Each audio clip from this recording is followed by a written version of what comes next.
जयकारा बोलो माता रानी का। जगत माई महामाई माँ भद्रकाली की जय बोलो। माता रानी के सांचे दरबार की जय बोलो। तो वृश्चिक राशि वालों, आप सभी का स्वागत है आपके अपने वैदिक मंथन भिंड यूट्यूब चैनल में। मित्रों, इस एक चीज में 9 देवी देवताओं की शक्ति समाहित है और ये 9 देवी देवता हमेशा आपके घर में मौजूद रहते हैं। आपकी तकलीफों को दूर करना चाहते हैं, आपके सबसे बड़े हितैषी हैं। तो ऐसे में आपको इस एक चीज को अपने पास हमेशा रखना होगा।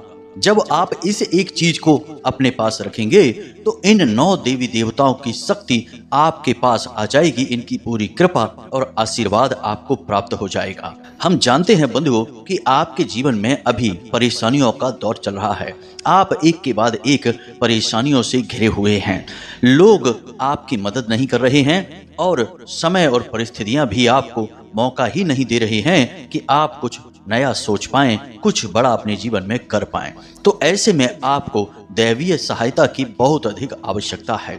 इसीलिए हम आपके लिए यह विशेष ज्ञानवर्धक कार्यक्रम लेकर आए हैं और हम इस कार्यक्रम में जो भी विशेष और दिव्य ज्ञान आपको देने जा रहे हैं, यह शास्त्रों की गहराई से निकाला गया है। जी हाँ बंधुओं, जब इंसान अपने जीवन में बुरे से बुरे समय से गुजर रहा होता है तब वह इस क्रिया को करता है। यह बहुत ही गुप्त क्रिया है लेकिन उतनी ही शक्तिशाली है और इस क्रिया को करने के बहुत ही सरल नियम भी हैं। अगर आप पूरे नियम और विधि विधान के साथ इस क्रिया को कर लेते हैं जो कि बहुत ही सरल हैं, तो आपके जीवन से हर एक कष्ट अपने आप ही कटने लगेगा। जो भी आपकी इच्छाएं हैं, मनोकामनाएं हैं, बस आपको सोचनी है और कुछ ही समय में ये सारी इच्छाएं और मनोकामनाएं पूरी होने लगेंगे। लेकिन बंधुओं, हम आपको एक बात और बता दें कि नजदीकी भविष्य में आपने कुछ योजनाएं बना रखी हैं और उन योजनाओं को पूरा करने के लिए भी आपको इन 9 देवी देवताओं की दिव्य शक्ति की कृपा की पूरी आवश्यकता रहेगी।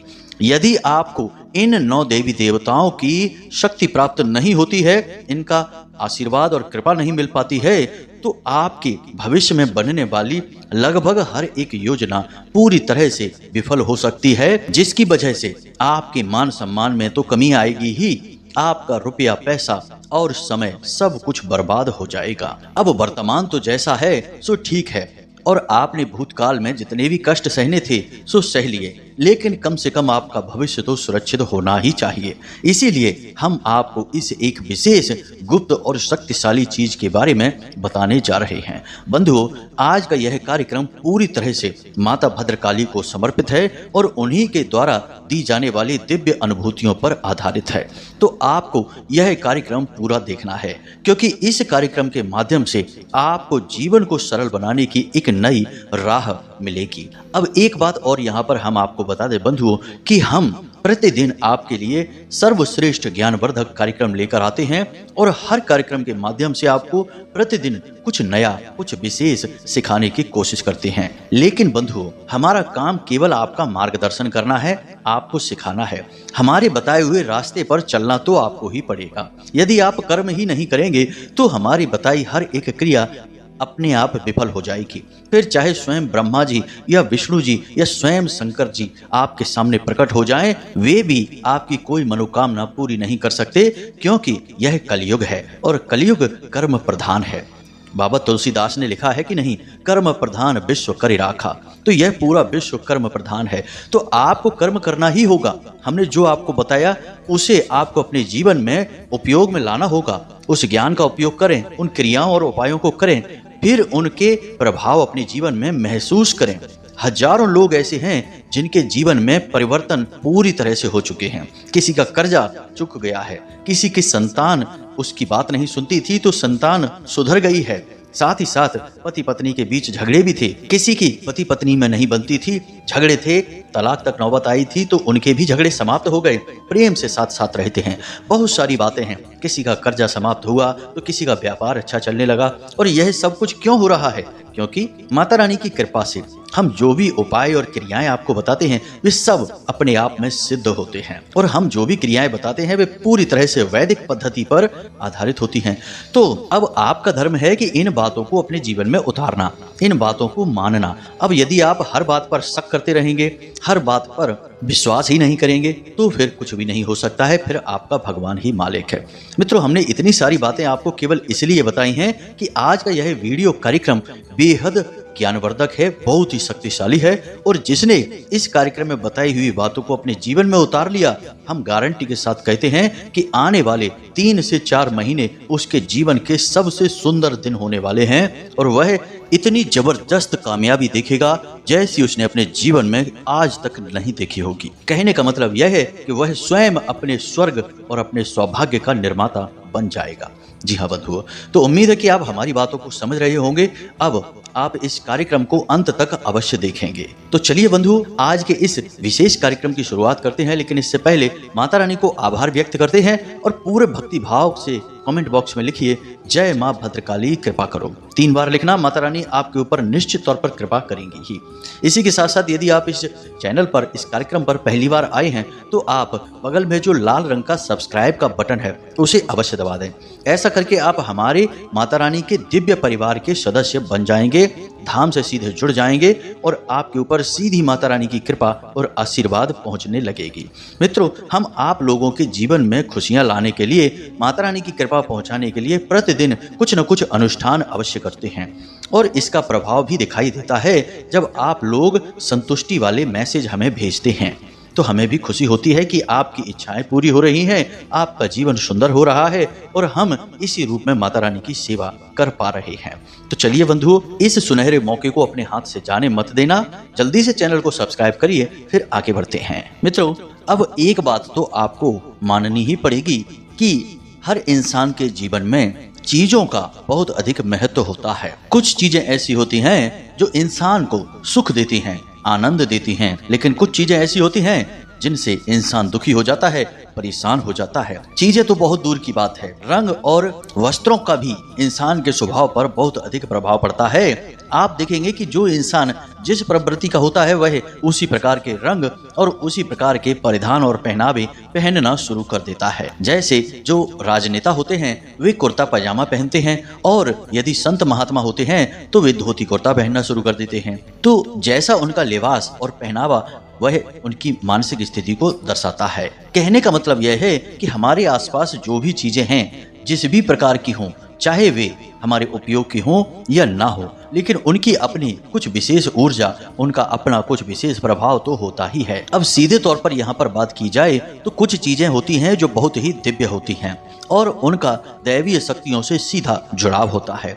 अब छोटी मोटी चीजें तो हमें पता रहती हैं और हम उनका प्रयोग करते रहते हैं, लेकिन जब जीवन में बड़ी कठिनाइयों से मुक्ति की बात आती है, बड़ी सफलता और बड़ी इच्छाओं की पूर्ति की बात आती है, तब हमारा छोटी मोटी चीजों से काम चलने वाला नहीं है। अब ध्यान से सुनिए, शास्त्रों के अनुसार इंसान के शरीर को मंदिर कहा गया है। जी हाँ बंधुओं, और आप जिस घर में रहते हैं उस घर को भी मंदिर कहा गया है। और मंदिर में कौन रहता है? देवता रहते हैं। तो शास्त्रों के अनुसार इंसान के शरीर में कई प्रकार के देवताओं का वास माना जाता है, जैसे आंखों में सूर्य और चंद्रमा का, कान में दिशाओं का, नाक में अश्विनी कुमार का, पैर में उपेंद्र का, और नाभि में भगवान श्री हरि विष्णु और माता लक्ष्मी का, और हृदय में भगवान भोलेनाथ और माता पार्वती का वास माना जाता है। ठीक इसी प्रकार आपके घर में भी लगभग 45 प्रकार के देवी देवताओं का वास माना जाता है। जैसे आपके रसोई घर में माता अन्नपूर्णा और भगवान धनवंतरी, साथ ही साथ पितृ देवता का, आपके घर के दरवाजे पर आपकी कुल देवी का, इसी के साथ साथ आपके पूजा घर में तमाम देवी देवता और आपके आराध्य देव का, आपके घर के आंगन में भगवान ब्रह्मा का, और आपके घर के ईशान कोण में भगवान भोलेनाथ का निवास स्थान माना जाता है।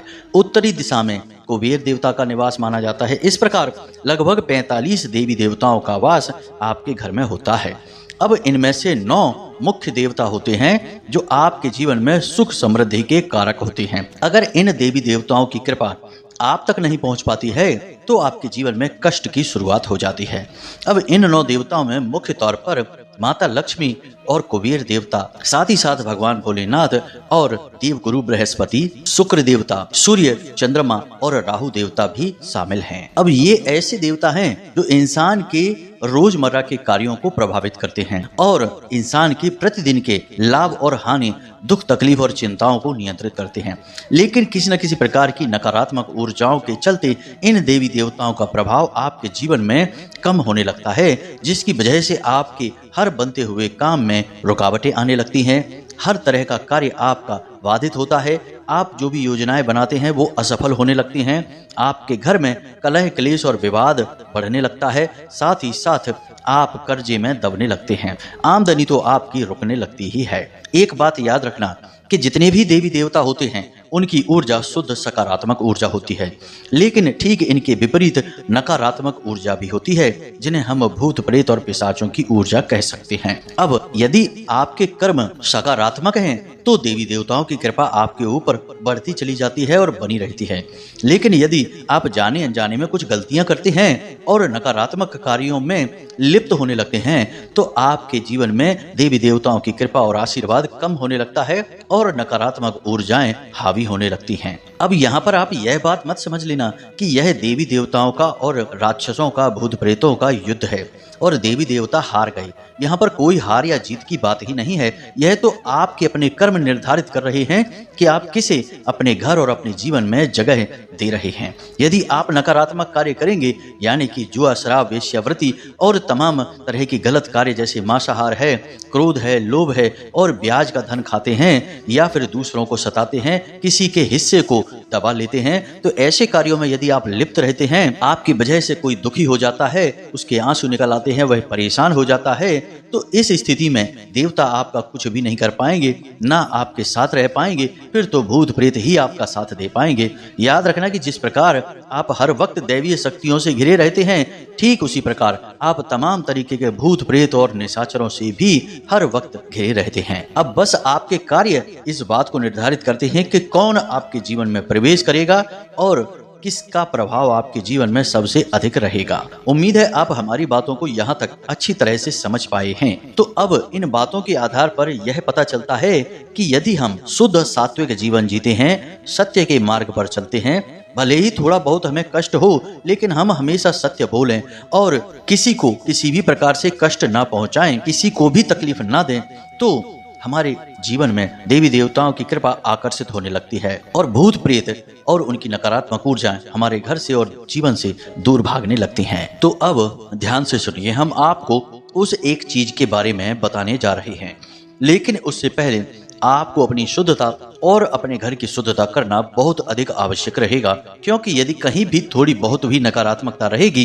तो दिव्य शक्तियां आपका साथ नहीं देंगी और हो सकता है कि इस एक चीज का प्रभाव आपके ऊपर बहुत ही कम हो जाए। जी हाँ बंधुओं, तो इसके लिए सबसे पहले आपको स्वयं को शुद्ध करना होगा, हर प्रकार की नकारात्मकता को दूर भगाना होगा और यह कार्य करने के लिए आप जब स्नान करने चलें तो उस पानी में थोड़ा सा समुद्री नमक मिला लें और थोड़ी सी एक चुटकी भर हल्दी भी मिला लें। ऐसा करने से आपका बृहस्पति मजबूत हो जाएगा और माता लक्ष्मी की विशेष कृपा भी आपको प्राप्त होगी। नमक के यहाँ पर दो कार्य हैं, एक तो नकारात्मक शक्तियों को दूर भगाने का कार्य, दूसरा नमक माता लक्ष्मी का भी प्रतीक है। ठीक इसी प्रकार हल्दी बृहस्पति का और स्वयं माता लक्ष्मी का प्रतीक है।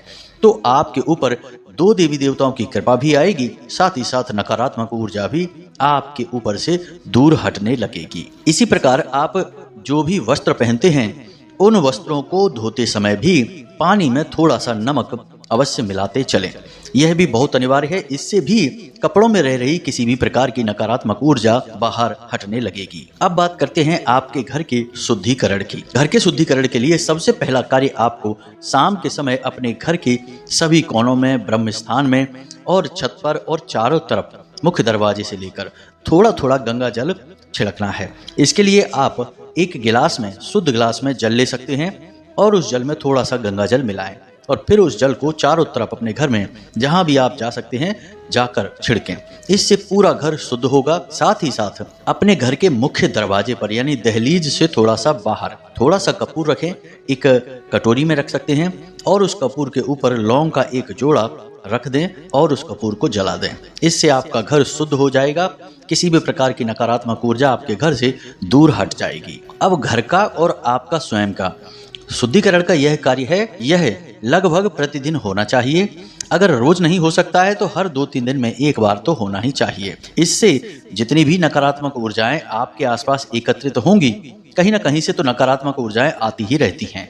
अब किसी ने यदि आपकी किसी अच्छी चीज को देखकर थोड़ा सा भी मन में कुछ उल्टा सीधा ख्याल लेकर आया तो यह नजर की नकारात्मक ऊर्जा को प्रदर्शित करता है और आपके ऊपर भेजता है, तो इसे भी हटाना अनिवार्य है। आपने देखा होगा कि कई बार ऐसा होता है कि कोई कार्य बिल्कुल बनते बनते जैसे ही आप उसके बारे में किसी से कोई बात कर देते हैं, चर्चा चला देते हैं, तो उसमें रुकावट आ जाती है। ऐसा इसीलिए होता है कि उस इंसान ने नजर लगा दी है। इसीलिए तो लोग कहते हैं कि जब तक कार्य पूरी तरह से बन ना जाए उसके बारे में किसी से कोई चर्चा नहीं करनी चाहिए। लोग जाने अनजाने में ही नजर लगा देते हैं, तो इससे भी बचना अनिवार्य है और यह लगभग रोज आपकी ओर आने वाली नकारात्मक ऊर्जा है। इसीलिए हम कह रहे हैं कि रोज ही आपका स्वयं का और आपके घर का शुद्धिकरण होते रहना चाहिए। अब ध्यान से सुनिए, हम आपको उस एक चीज के बारे में बताने जा रहे हैं जिसे आप हर वक्त अपने पास रखेंगे। मतलब कि आप घर से जब बाहर निकलें किसी कार्य के लिए, जैसे कि आप अपने काम धंधे व्यापार या नौकरी के लिए, या फिर कोर्ट कचहरी के किसी मामले के लिए, या कोई भी ऐसा कार्य जिसमें आप चाहते हैं कि आपकी विजय हो, आपको कामयाबी मिले 100% गारंटी के साथ, तब आप उसे अपने साथ रखकर जाएंगे। इस एक चीज को एक पोटली के रूप में आपको बनाना होगा और इसके लिए आपको 4 चीजों की आवश्यकता पड़ने वाली है और इस एक पोटली का निर्माण आप शनिवार के दिन करेंगे। जी हाँ बंधुओं, तो ध्यान से सुनिए कौन कौन सी हैं वो चीजें, फिर उनकी प्रयोग विधि और नियम और उसके सावधानियां भी हम आपको बताएंगे। सबसे पहली चीज है गोमती चक्र। जी हाँ बंधुओं, एक गोमती चक्र आपको चाहिए। यह भगवान श्री हरि विष्णु के द्वारा धारण किए जाने वाले सुदर्शन चक्र का प्रतीक है और दुनिया की हर एक नकारात्मकता को काट देने की शक्ति रखता है। इसी प्रकार आपको 2 गूंजे चाहिए, एक लाल गूंजा और एक काला गूंजा। गूंजे के मोती किसी भी पूजा पाठ वाली दुकान पर आसानी से मिल जाते हैं। इसी के साथ साथ तीसरी चीज आपको चाहिए सफेद आंख की जड़, जिसे हम श्वेतार्क गणपति भी कहते हैं। इसका हमने एक प्रयोग और भी आपको पहले बताया था, लेकिन यह प्रयोग बहुत ही खास है। अब इसी के साथ साथ आपको चाहिए पीली सरसों के लगभग 11 दाने। सरसों के दाने खंडित नहीं होने चाहिए और पीले ही होने चाहिए। अब इन सब को पोटली नुमा बनाने के लिए आपको चाहिए लाल रंग का एक कपड़ा और लाल रंग का ही एक धागा, जिसे हम कलावा भी कहते हैं। अब यह क्रिया आपको शनिवार के दिन करनी है, तो आप दिन में इस पूरी सामग्री को लेकर रख लें। अभी इन सब के बीच एक सबसे शक्तिशाली सामग्री बाकी है जो आपको आपके घर से ही मिलेगी, जिसे हम आगे बताने वाले हैं। लेकिन इससे पहले हम आपको बता दें कि ये जो 4 सामग्रियां हैं जिन्हें आपने बाहर से लिया है या कहीं और से मंगवाया है,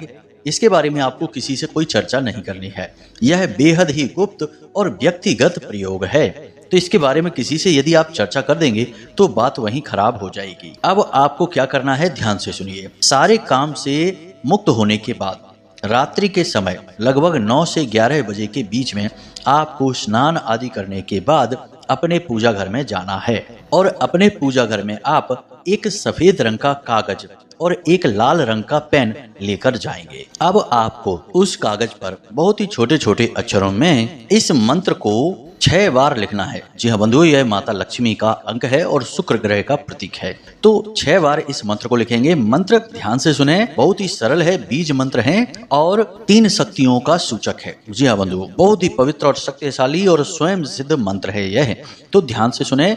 मंत्र आपके मोबाइल की स्क्रीन पर भी दिखाई दे रहा है। ओम ह्लीम क्लीम श्रीम नमः। एक बार फिर से ध्यान से सुने, ओम ह्लीम क्लीम श्रीम नमः। इस मंत्र में हम 3 दिव्य शक्तियों का आवाहन कर रहे हैं, जिसमें ह्लीम माता बगलामुखी का प्रतीक है, जो कि दुनिया की सबसे बड़ी स्तंभन की देवी हैं, यानी कि हर प्रकार की नकारात्मक ऊर्जा को तुरंत रोक देने का कार्य करती हैं। क्लीम दुनिया का सबसे बड़ा आकर्षण मंत्र है और माता काली भगवान श्री हरि विष्णु और कामदेव का प्रतीक है।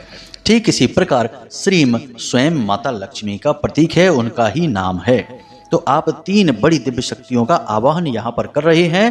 तो आपको यह मंत्र एक कागज पर 6 बार लिखना है और लाल रंग की पेन से ही लिखना है। आप अपनी राइटिंग कैसी भी लिख सकते हैं, अच्छी बुरी आपकी लिखावट होगी, कोई फर्क नहीं पड़ता है, बस मंत्र लिखना है आपको। आगे पीछे कागज में आप लिख सकते हैं। अब जब आप यह कर लें तो इसके बाद आप गाय के घी का एक दीपक जलाएंगे और इस संपूर्ण सामग्री को उसी लाल रंग के कपड़े में रखेंगे और एक पोटली का रूप देंगे। लाल रंग के कपड़े में आप क्या क्या रखेंगे, ध्यान से सुनिए। पहले आप गोमती चक्र रखेंगे और भगवान श्री हरि विष्णु का स्मरण करते चलेंगे। इसके बाद आप लाल गूंजा को रखेंगे जो कि स्वयं माता लक्ष्मी का प्रतीक है और चुंबक की तरह पैसे को आपकी ओर आकर्षित करता है। इसके बाद आप काला गूंजा रखेंगे, यानी काले गूंजे का मोती रखेंगे जो कि माता काली का, माँ भद्रकाली का प्रतीक है। इसी के साथ साथ आप श्वेतार्क गणपति यानी कि सफेद आंख की जड़ को रखेंगे और इस समय आप भगवान गणपति यानी गणेश जी का आवाहन करेंगे, मन में स्मरण करेंगे। इसी के साथ साथ आप इस कागज को भी रखेंगे जिसमें आपने इस मंत्र को लिख रखा है और इस मंत्र के कागज को लिखते समय आप सभी देवी देवताओं से निवेदन करेंगे कि वे आपकी मदद करें और आपके हर बिगड़े कार्य को बनाएं और भविष्य में आपकी हर योजना को कामयाब करें। अब आप इस संपूर्ण सामग्री को लपेट कर एक पोटली का आकार दे दें और इसे लाल धागे से लपेट दें। लपेटते समय भी याद रखें कि 6 बार ही लपेटें, इससे ज्यादा नहीं, और कोई गांठ ना लगाएं। अब इसके बाद आप इसे माता भद्रकाली या माता लक्ष्मी या माँ बगलामुखी, आपके पूजा घर में देवी का जो भी स्वरूप विद्यमान है, उनके चरणों में इसे रख दें और मन ही मन प्रार्थना करें कि हे देवी, आप हमारी इस प्रयोग को कामयाब बनाएं, हमारी मदद करें, दुख तकलीफों को दूर करें और मनोकामनाओं को पूरी करें। इस तरह आप आवाहन करेंगे। कोई विशेष मंत्र नहीं उच्चारण करने हैं, कोई पूजा पाठ का विधान नहीं है, बस दीपक जलेगा तब तक आप वहीं बैठे रहें और माता से इस प्रकार आवाहन करते रहें, निवेदन करते रहें कि आप बहुत तकलीफों में हैं, परेशानियों में हैं और आपको अब देवी देवताओं की मदद की बहुत आवश्यकता है। इस प्रकार अपने मन के जो भी विचार हैं, जो भी इच्छाएं हैं, मनोकामनाएं हैं, उन्हें भगवान के सामने बताते रहें। अब कुछ समय वहां पर बिताने के बाद आप इस सामग्री को माता रानी के चरणों में रखी छोड़ दें और वहां से उठकर वापस चले आएं। अब रात भर के लिए यह सामग्री आप वहीं पूजा घर में रखी छोड़ेंगे और अगले दिन जब आप किसी कार्य के लिए बाहर निकलें, काम धंधे व्यापार के लिए निकलें, स्नान आदि करके निकलेंगे और पवित्रता के साथ पूजा घर में जाकर माता रानी से प्रार्थना करते हुए कि हे माते, हम आपकी कृपा और आशीर्वाद को यहाँ से ले जा रहे हैं अपने साथ और उम्मीद करते हैं कि आप हमारी हर कार्य में मदद करेंगी और हमें हर मुसीबत से भी बचाएंगी। इस प्रकार माता रानी से प्रार्थना करते हुए पूरे भक्ति भाव के साथ उस पोटली को उठाएं और आप अपने पर्स में रख लें। यदि पर्स में जगह नहीं है तो अपनी शर्ट की जेब में रख लें और यदि शर्ट की जेब में भी नहीं रख सकते हैं तो एक सफेद रंग के साफ सुथरे रूमाल में इस पोटली को लपेटकर अपने पैंट की जेब में दाहिनी तरफ रख लें। याद रहे कि इस पोटली को आपको बाहर नहीं निकालना है, किसी को दिखाना नहीं है, हर वक्त इसे अपने साथ रखना है और मन में यह भाव रखना है कि अब संपूर्ण दिव्य शक्तियां आपके साथ हैं और माता रानी आपकी मदद करने के लिए हर वक्त तैयार हैं। जब भी आपको दिन में कमजोरी का एहसास हो, यानी आपको डर लगे, आपको ऐसा लगे कि आप परेशानी में हैं, आपको घाटा हो रहा है, कोई आपको फंसा सकता है, जैसे कि दिन में उतार चढ़ाव के समय होते ही हैं, मनोबल आपका कमजोर पड़े, तो आप धीरे से हाथ उस पोटली के ऊपर रख लें और माता रानी से निवेदन करें। निश्चित तौर पर आपको तुरंत ऊर्जा का एहसास होगा। आपको ऐसा लगेगा जैसे आपके मनोबल में, आपके शरीर में तुरंत ऊर्जा दौड़ गई है। यह माता रानी की सिद्ध प्रक्रिया है, एक बड़ी शक्तिशाली क्रिया है। इसका प्रयोग करके बहुत सारे लोगों ने अपने जीवन को बदला है, आपका भी जीवन बदलेगा। आप बस इस प्रयोग को पूरे भक्ति भाव के साथ कर सकते हैं। अब यह तो बिल्कुल साधारण सी क्रिया हमने बताई है, इसमें कोई भी कठिनाई नहीं जोड़ी है, लेकिन आप इस क्रिया को और भी ज्यादा भाव के साथ कर सकते हैं। जैसे माता रानी को प्रसाद चढ़ा सकते हैं, लाल रंग के पुष्प आदि चढ़ा सकते हैं। साथ ही साथ जब आप इस पोटली को सिद्ध कर रहे हो उस समय रुद्राक्ष की माला के साथ इसी मंत्र का जो हमने आपको लिखने के लिए बोला है, इसी मंत्र का एक माला जाप भी कर सकते हैं। अब हमने ये विधि पहले इसलिए नहीं बताई ताकि आप लोगों को कठिनाई महसूस ना हो, लेकिन यदि आप कर लेते हैं तो सर्वोत्तम है और नहीं करेंगे तब भी यह क्रिया आपके ऊपर कार्य करेगी। यह माता रानी की सिद्ध पोटली है, यह अपना काम तो करेगी ही। तो अब उम्मीद है कि जो बातें हमने आपको बताई हैं वे आपको अच्छी तरह से समझ में आ गई हैं। अब यदि इन बातों से जुड़ा हुआ कोई प्रश्न है आपके मन में तो आप हमें कमेंट करके पूछ सकते हैं या डिस्क्रिप्शन में दिए गए व्हाट्सएप नंबर पर मैसेज करके भी पूछ सकते हैं। इसी के साथ साथ आज के इस वीडियो को विराम देते हैं। हमेशा हंसते रहिए, मुस्कुराते रहिए, सकारात्मक रहिए, माता रानी पर अपनी पूरी आस्था और विश्वास बनाए रखिए और दिन में एक बार मंदिर अवश्य जाइए, क्योंकि आपका उद्धार वहीं से होना है। तो प्रेम से बोलिए जय माई की जय, मां भद्रकाली। माता रानी आपका कल्याण करेंगी। धन्यवाद।